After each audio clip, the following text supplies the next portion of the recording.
Hello and welcome to Reading with Amy. We didn't get to some of the things that we wanted to last year, and when I was trying to move things over to the actual reading channel, I deleted stuff. So you've probably seen that some of the readings that I did last year are missing.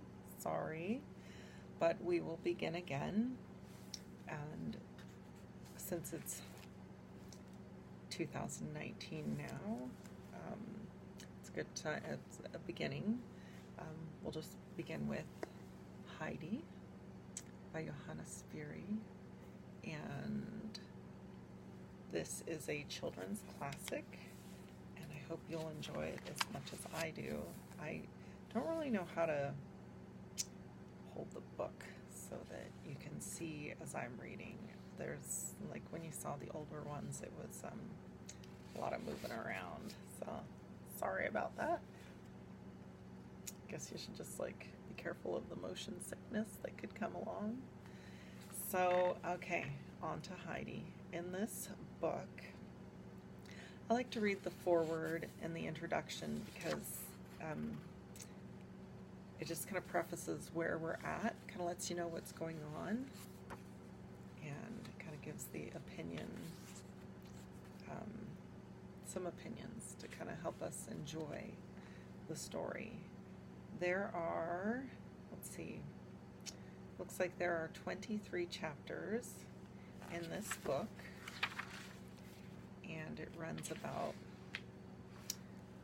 300, a little more than 350 pages, along with our foreword and our intro.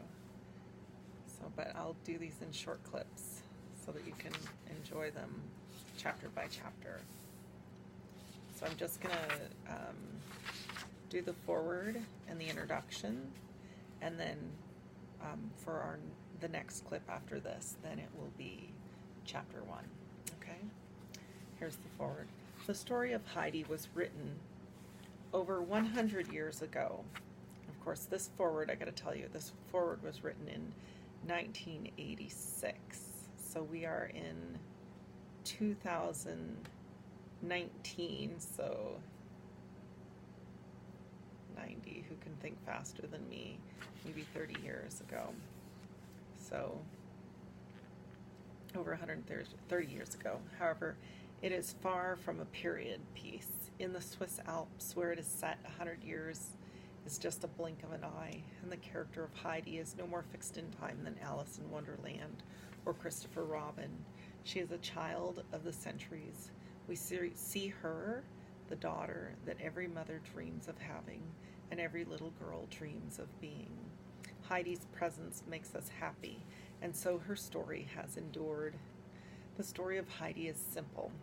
She's a 5-year-old orphan girl. She's brought to live with her reclusive and hostile grandfather on the remote mountain in the Alps. Her innocence and charm change him and others with whom she comes in contact, but her love for the mountains and her life is so complete that something must go wrong.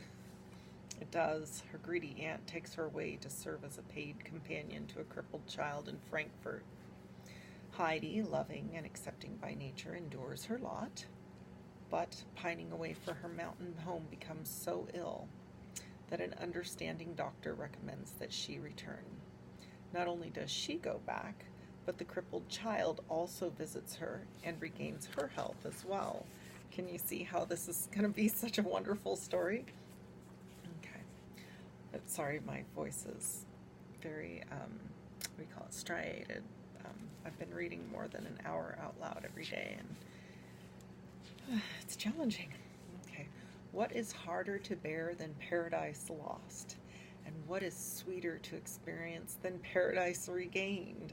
Heidi, truly innocent, is wrenched away abruptly from the complete freedom of the mountain life and from all that she holds dear, and is thrust unprepared into a city world of ritual, proper behavior, and dark rooms where she can never see the sun. The compassionate reader will feel the pity for both Heidi's predicament and envy when she regains what she has lost.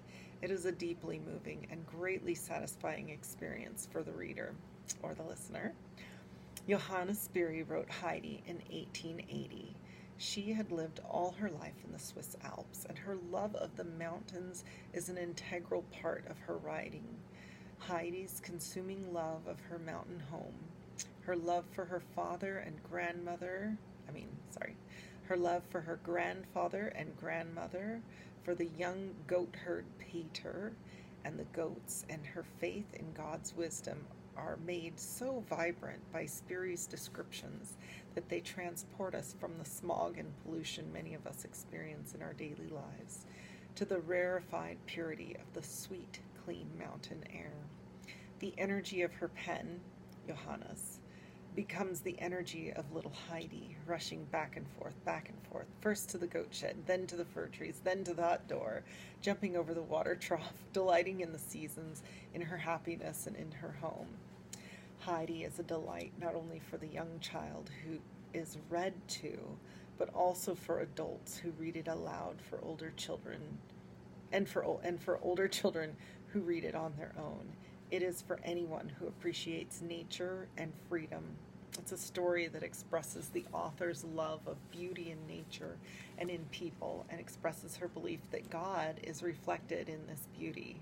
Does this limit its appeal? Hardly, for Heidi has remained a favorite book for over 130 years, and this beautiful edition should ensure another 100. This was written by Patricia Barrett Perkins in Baltimore, Maryland in 1886. So here is the front cover of this edition. And if you'd like the ISBN number so that you can follow along, that's right down here. Let's focus. Come on, focus. Can we get it? Maybe not. I'll read it to you. The ISBN, and this is the number that you would need if you were going to order this book from anywhere. It is 0-517-187-4. And with that number, you could go to any bookstore and get this particular book. All right, on to the introduction, and it's just one page.